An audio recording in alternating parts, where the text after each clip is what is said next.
Hello दोस्तों, स्वागत है आपका हमारे यूट्यूब चैनल पे। तो थोड़ा हेल्थ इशू के कारण वीडियो नहीं बन पा रही है। तो आज आइए देखते हैं टालगट पार्सन्स के बारे में। तो टालगट पार्सन्स का कार्यकाल 1902 से में उनका जन्म हुआ था और 1979 में उनका मृत्यु हुआ था। तो वह टालगट पार्सन्स एक प्रकारवादी विश्लेषणकारी माने जाते हैं। तो आइए देखते हैं उनके प्रकारवाद में उन्होंने क्या कहा है। तो पार्सन्स एक अमेरिकी समाजशास्त्री थे जिन्होंने समाजशास्त्र के क्षेत्र में लंबे समय तक अपना वर्चस्व बनाए रखा है। विशेषकर सामाजिक व्यवस्था तथा सामाजिक क्रिया के क्षेत्र में उन्होंने विशेष योगदान दिया है। सामाजिक क्रिया के बारे में वो क्या कहते हैं, तो सोशल एक्शन। इस प्रतिमान में उन्होंने अपनी पुस्तक the structure of social action 1937 में सामाजिक क्रिया की संरचना के रूप में प्रस्तुत किया है।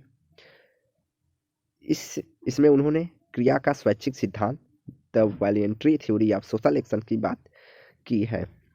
इस सिद्धांत के सहारे उन्होंने यह प्रतिपादन करने का प्रयास किया कि सामाजिक जगत के मौलिक एवं सामाजिक वातावरण में व्यक्ति अपनी आवश्यकताओं के पूर्ति के क्रम में साध्य एवं साधन के बीच सर्वाधिक उपयुक्त विकल्पों को चुनने का प्रयास करता है। अर्थात पार्सन्स कहते हैं कि समाज में व्याप्त अर्थात सामाजिक वातावरण में जो भी आवश्यकताएं उसकी होती हैं, तो उसकी पूर्ति के लिए वहाँ पे विकल्प जो उपयुक्त होते हैं साधन और साध्य के, उस हिसाब से व्यक्ति अपने लक्ष्यों की प्राप्ति करने का प्रयास करता है। सामाजिक व्यवस्था प्रकार्यात्मक स्वरूप को स्पष्ट करने के क्रम में पार्सन द्वारा प्रस्तुत एजिल मॉडल प्रारूप में समाजशास्त्री सिद्धांतों के क्षेत्र में एक मील का पत्थर माना जाता है। तो उन्होंने सामाजिक व्यवस्था को समझाने के लिए एजिल मॉडल के क्रम को बताया है, जिसको आगे हम विश्लेषित रूप में देखेंगे। इसी क्रम में प्रतिमान चरों की पैटर्न की अवधारणा भी पार्सन्स करते हैं। सामाजिक व्यवस्था सोशल सिस्टम थ्योरी। टालगट पार्सन्स ने मानव के समाज के संबंध में प्रचलित पूर्व की विचारधाराओं का अध्ययन किया और उनकी कमियों की व्याख्या की। जैसे उन्होंने आदर्शवादी विचार के अनुसार मानव समाजों के निर्माण एवं निर्धारक इसके सदस्यों के विचारों के आधार पर होता है। आदर्शवादी विचारकों का मानना है कि मानव समाज का निर्माण उसके सदस्यों के माध्यम या उनके विचारों के आधार पर होता है, जबकि प्रत्यक्षवादी विचारधारा यह मानती है कि सामाजिक परिघटनाएं एवं प्रक्रियाएं पूर्व निर्धारित नियमों के अनुसार घटित एवं संचालित होती हैं। इसीलिए समाज के विश्लेषण का आधार प्राकृतिक विज्ञान की पद्धतियां, निरीक्षण, अवलोकन, परीक्षण आदि का होना चाहिए। तो प्रत्यक्षवादियों का मानना है कि समाज में परिघटनाएं अपनी पूर्व व्याप्त नियमों के अनुसार ही घटित होती हैं, जिनका विश्लेषण करने के लिए हमें प्राकृतिक पद्धतियों का प्रयोग करना चाहिए। अगला मार्क्सवादियों का मानना है कि समाज की मौलिक संरचना इसमें व्याप्त द्वंद्व, शोषण, संघर्ष तत्वों के समाज का निर्माण एवं निर्धारक में आधारभूत मानती है। अर्थात मार्क्सवादी मानते हैं कि किसी भी समाज का निर्माण के लिए द्वंद्व, शोषण और संघर्ष बहुत ही जरूरी होता है। पार्सन ने सामाजिक व्यवस्था के निर्माण में मार्क्सवादी को नकारते हुए आदर्शवादी एवं प्रत्यक्षवादी के उपयोगी तत्वों का समावेशन किया है। मतलब पूर्णतया आदर्शवादी और प्रत्यक्षवादी को न अपनाकर उन्होंने कुछ तत्व आदर्शवादी से लिया और कुछ तत्व प्रत्यक्षवादी विचारधारा से लेकर अपने सामाजिक व्यवस्था के अलग से प्रतिपादित किया है। उन्होंने लिखा, अर्थात पार्सन ने लिखा कि सामाजिक व्यवस्था में आवश्यक रूप से अंतःक्रियाएं संबंधों का जाल होती हैं। तो पार्सन कहते हैं सामाजिक व्यवस्था मनुष्यों के अंतरक्रियात्मक संबंधों का जाल होती हैं, जिससे सामाजिक व्यवस्था का निर्माण होता है। उन्होंने समाज में मानवीय संबंधों की पूर्ण जटिलता या संकुल, जहां वे साध्य साधन संबंध के रूप में चाहे स्वाभाविक या प्रतितात्मक क्रियाओं के रूप में उत्पन्न होता है, इस प्रकार की बात पार्सन्स करते हैं। उन्होंने कहा कि क्रिया के साथ साथ अनेक क्षेत्रों में भी यह व्यवस्था की अवधारणा प्रारंभ से ही मेरे विचारों का केंद्र में रही है। पार्सन्स ने कहा क्रिया के साथ साथ अन्य क्षेत्रों में भी यह व्यवस्था रही है और यह अवधारणा प्रारंभ से उन्होंने यही माना है कि सामाजिक व्यवस्था का निर्माण अंतःक्रियाओं के संबंधों के जाल से ही होता है। सामाजिक व्यवस्था में कई अन्य उपव्यवस्थाएं, प्रणाली एवं बृहद एवं समेकित व्यवस्था होती है। इस व्यवस्था में मानवीय व्यवस्थाओं वाली प्राथमिक व्यवस्था प्रमुख अवधारणाएं उपव्यवस्थाएं हैं। तो उन्होंने कहा कि सामाजिक व्यवस्था की कई अन्य अवधारणाएं होती हैं और उपव्यवस्थाएं होती हैं, जिनको मिलाकर ही सामाजिक व्यवस्था का निर्माण होता है।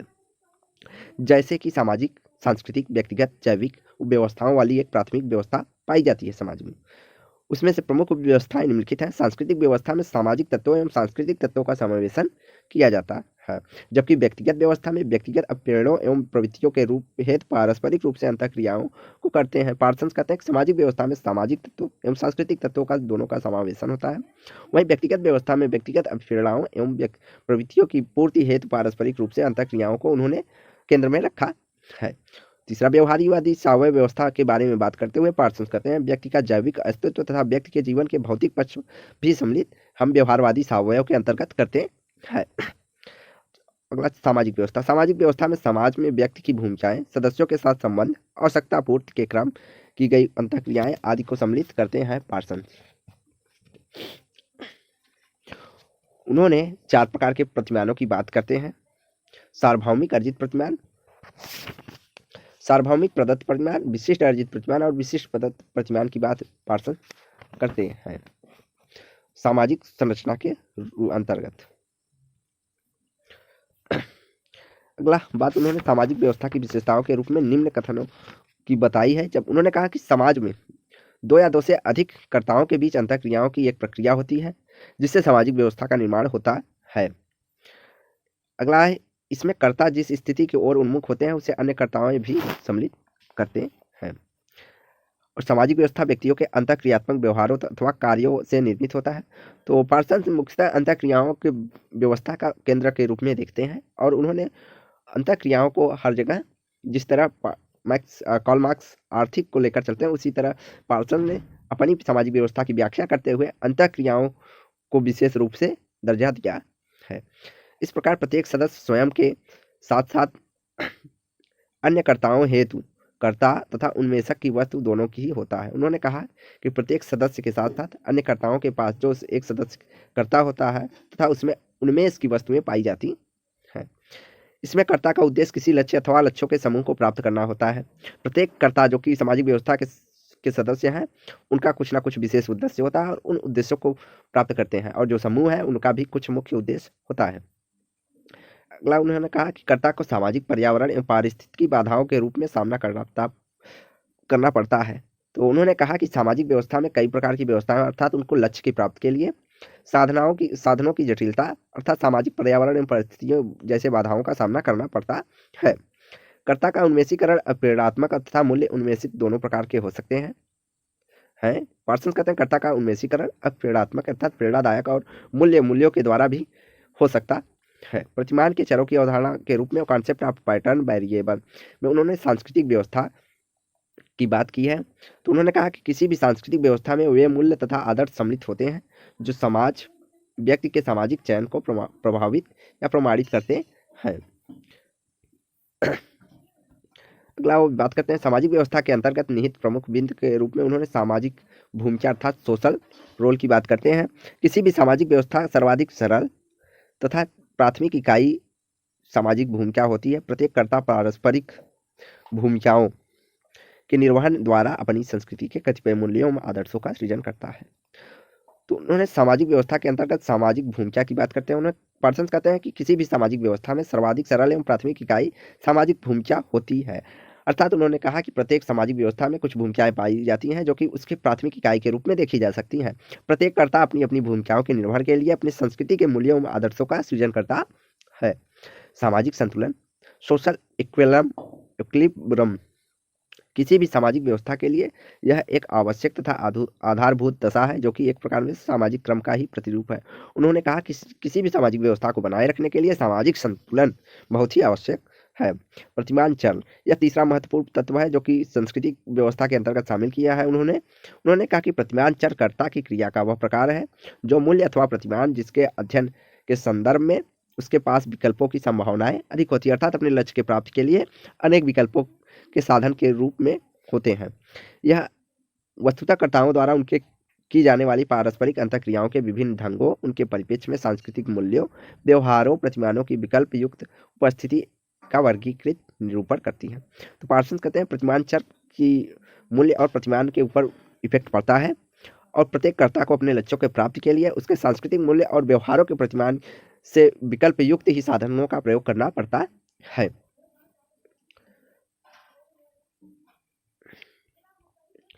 द्विरूपक विकल्प, तो उन्होंने द्विरूपक विकल्प के रूप में बात की है। तो उन्होंने एक और परंपरागत समाज और आधुनिक समाज। वहीं भावात्मक, उन्होंने बताया कि इनके पीछे द्वंद्वता पाई जाती है। तो उन्होंने परंपरागत समाज तथा आधुनिक समाज की तुलना की है। भावनात्मक समाज तथा भावनात्मक तटस्थता, निस्वार्थ सामूहिकता एवं स्वार्थपरक स्व, विशिष्टवाद एवं वैश्विकवादी, गुणवत्ता बनाम प्रदर्शन और सुनिश्चितता बनाम प्रसार मूलता की बात की है। तो पहला हम यहाँ देखेंगे भावात्मकता एवं भावात्मक तटस्थता, इफेक्टिविटी एंड इफेक्टिव न्यूरलिटी। इसके अनुसार कर्ता कतिपय संबंधों तथा व्यवहारों के संदर्भ में या तो भावनात्मक संलग्नता के साथ अंतःक्रिया करता है अथवा विशेष परिस्थितियों में संबंधों एवं व्यवहारों के प्रति भावनात्मक तटस्थता एवं निरपेक्षता का प्रदर्शन करता है। उन्होंने कहा है कि कर्ता के पास विकल्प होते हैं, या भावात्मकता या भावात्मक तटस्थता के आधार पर वह अपने निर्णयों को लेता है।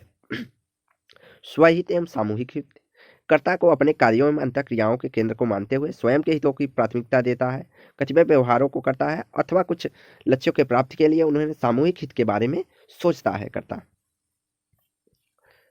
ध्यान देकर सामूहिक हित के संदर्भों में भी व्यवहार करता है। अगला है विशिष्ट बनाम या सार्वभौमिक, पार्टिकुलरिस्टिक एंड यूनिवर्सलिस्टिक।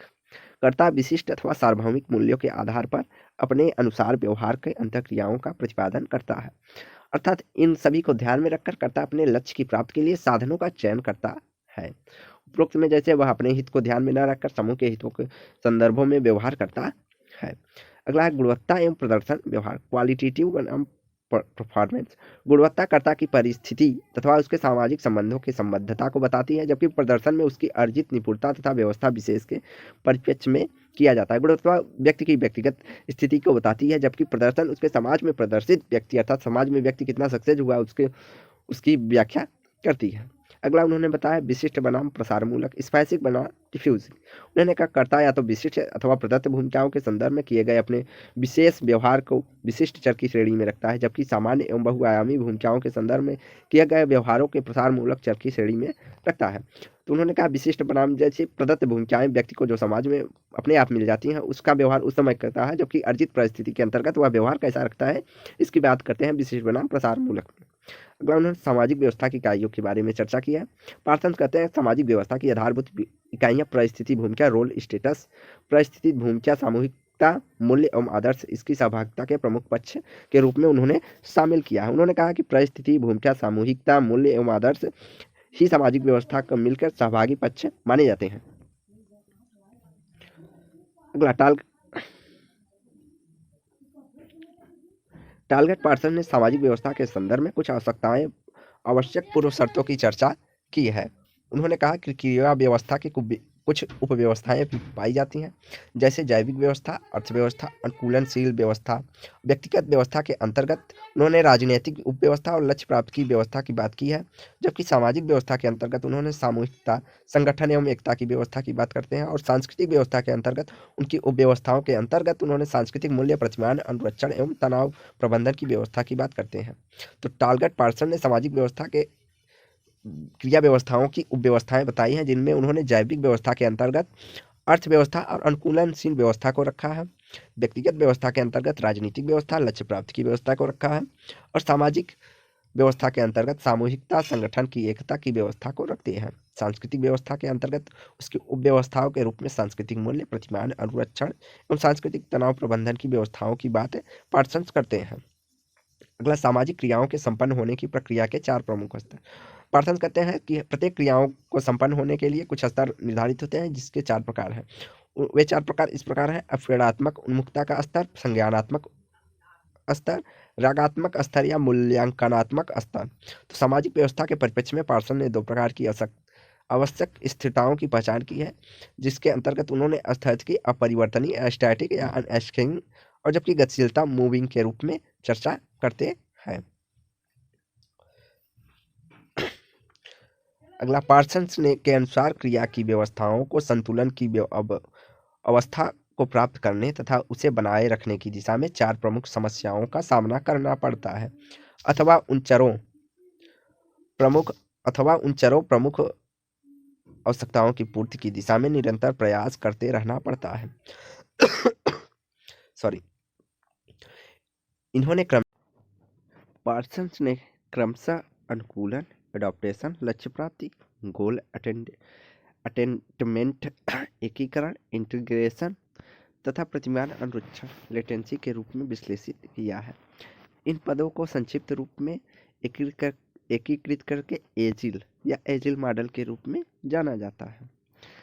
तो अनुकूलन, एडॉप्टेशन। अनुकूलन का तात्पर्य वातावरण में उपलब्ध साधनों तथा सामाजिक संस्थाओं के साथ अनुकूलन तथा संपूर्ण व्यवस्थाओं में उनके प्रकार आधारित वितरण से है। इसमें व्यवस्था के सदस्यों की न्यूनतम आवश्यकताओं के साथ साथ व्यापक स्तर पर सामाजिक आवश्यकताओं की पूर्ति भी सम्मिलित किया जाता है। तो अनुकूलन के अंतर्गत ऐसे साधनों को चयन किया जाता है जो कि वहाँ पे उपलब्ध होते हैं। अगला है लक्ष्य प्राप्ति। सामाजिक व्यवस्था को आवश्यकताओं के निर्धारण तथा पूर्ति के संदर्भ में आवश्यक ऊर्जा एवं संसाधनों को एकत्रित कर एवं संगठित करने की दिशा में कार्य करना, सामाजिक निर्णयों को निर्धारित करना तथा उनके क्रियान्वयन को लक्ष्य के प्राप्ति का मूल आधार बनाना लक्ष्य प्राप्ति के अंदर का शामिल किया जाता है। अगला है एकीकरण, इंटीग्रेशन। एकीकरण व्यवस्था के विभिन्न अंगों के बीच संगठन, समन्वय एवं सामंजस्य को सकारात्मक तथा प्रकार्यात्मक आधारों पर संभव बनाता है। अगला है प्रतिमान अनुरक्षण या लेटेंसी। सामाजिक व्यवस्था के अंतर्गत नकारात्मक तथा विरोधी प्रवृत्तियों के तनाव इत्यादि के प्रबंधन एवं निराकरण की प्रक्रिया के प्रतिमान अनुरक्षण को जोड़कर देखता है। भूमिकाओं के निर्वहन एवं मूल्यों के प्रतिमानों के अनुरक्षण की दिशा में यथोचित ढंग से कार्यशील है। तनाव प्रबंधन एवं निराकरण हेतु आवश्यक प्रणालियों का निर्माण होता है। एजिल प्रारूप या एजिल मॉडल को एक चार्ट के रूप में देखते हैं। तो अनुकूलन अर्थात अनुकूलन के अंतर्गत आर्थिक इकोनॉमिक संस्थाओं को शामिल किया गया है, जिसमें शैक्षिक, धार्मिक, वैवाहिक परिवार को देखा जाता है। लक्ष्य प्राप्ति में राजनैतिक, वैधानिक या लीगल के रूप में देखते हैं। तो अनुकूलन के अंतर्गत हमारा इकोनॉमिक, लक्ष्य प्राप्ति अर्थात गोल के अंतर्गत राजनैतिक, पॉलिटिकल और संस्थागत इंस्टीट्यूशन, शैक्षिक, धार्मिक, प्रतिमान अनुरक्षण के अंतर्गत शैक्षणिक, धार्मिक, परिवार एवं विवाह आदि जैसे लक्ष्यों की बात की जाती है। और वैधानिक के अंतर्गत एकीकरण के अंतर्गत वैधानिक नियमों का बात किया जा सकता है। तो इनकी कुछ आलोचनाएं भी हुई हैं इनके नियमों को, जो शार्ट रूप में एजिल मॉडल के इनके मुख्यतः क्या क्या आलोचनाएं हुई हैं वह इस प्रकार है। एजिल में सामाजिक परिवर्तन की प्रक्रिया का भी अंततः प्रक्रियात्मक रूप से समंजन एवं समन्वयकारी माना जाता है, परंतु व्यवस्था में सुदृढ़ असंतुलन अथवा आकस्मिक परिवर्तन जिसके नकारात्मक परिप्रेक्ष्य भी हो सकते हैं, इसके बारे में पार्सन ने कुछ स्पष्ट नहीं किया है। तो इसकी आलोचना करते हुए कुछ समाजशास्त्रियों ने कहा है कि पार्सन ने सुदृढ़ असंतुलन अर्थात लंबे समय के बाद आने वाले असंतुलन अथवा या तो अचानक आने वाले परिवर्तनों के नकारात्मक पक्षों की बात पार्सन्स नहीं किया है अपनी सामाजिक व्यवस्था में। पार्सन्स के बौद्धिक विमर्शों से सामाजिक व्यवस्था के विचलनकारी तथा असंतुलनकारी शक्तियों के बारे में भी न्यूनाधिक रूप से ऐसी ही स्थिति रही है। उन्होंने संतुलन की बात तो कही है, लेकिन विचलन की चर्चा वो बहुत ही कम करते हैं, इसलिए भी उनकी आलोचना की जा सकती है। सामाजिक व्यवस्था में असंतुलन की दशाओं एवं विचलन के बिंदुओं को भी ठीक ठाक चिन्हित नहीं किया गया है पार्सन द्वारा। अगला है पार्सन पर सामाजिक व्यवस्था में संतुलन की स्थितियों के निर्माण हेतु प्रस्तुत की गई प्रस्तावना में नैतिक एवं निष्ठा पर आवश्यकता से अधिक बल देने का भी आरोप लगाया जाता है। तो उन्होंने वातावरण को संतुलन में रखने के लिए उसमें उपयुक्त स्थितियों के निर्माण हेतु पर और नैतिक अर्थात मूल्यों एवं निष्ठाओं पर अधिक बल पार्सन्स देते हैं। राल्फ डेहरनडॉर्फ ने पार्सन्स के सामाजिक व्यवस्था के सिद्धांत को एक काल्पनिक सिद्धांत माना है और जिसका वास्तविक रूप के साथ कोई लेना देना नहीं है। डेहरनडॉर्फ कहते हैं पार्सन्स की सामाजिक व्यवस्था के सिद्धांत एक काल्पनिक व्यवस्था है, उसका वास्तविकता से कुछ लेना देना ही नहीं है। और कुछ बुक के बारे में देख लेते हैं उनका। तो बुक हमारे इस प्रकार है, social structure of social action, 1937 में टालगट पार्सन ने लिखी है। The essay in the sociological theory 1949 में, द सोशल सिस्टम 1951 में, सोशल स्ट्रक्चर एंड पर्सनालिटी 1964 में, on institution and social evolution और अगला है सिस्टम ऑफ मॉडर्न सोसाइटी 1971 में, द एवोल्यूशन ऑफ सोसाइटी 1977 में, the structure and process in modern society 1960 में, family socialisation and interaction process 1955 में, sociological theory and modern society 1967, the early essays 1937 में, action theory and the human condition 1978 में, और social system and the evolution of action theory 1977 में। अगला है age and sex in the social structure of the United State 1942 में। इसके अलावा है the religious perspective of college teaching in the sociological and social psychology 1950, American sociology 1968, explorations of general theory in the social sciences 1976, और actor situation and normative patterns of 1939, सिस्टेमा सोशल इल। यह प्रमुख पुस्तकें टालगट पार्सन से संबंधित हैं। तो इन पुस्तकों से माध्यम से भी देखा जा सकता है इन्होंने स्ट्रक्चर अर्थात संरचना पर अत्यधिक बात कही है और उसी पर ही ज़्यादातर उनकी पुस्तकें बेस हैं संरचना पर। तो वीडियो को यहीं समाप्त करते हैं। वीडियो को लाइक एंड शेयर करें, चैनल को सब्सक्राइब करें। धन्यवाद।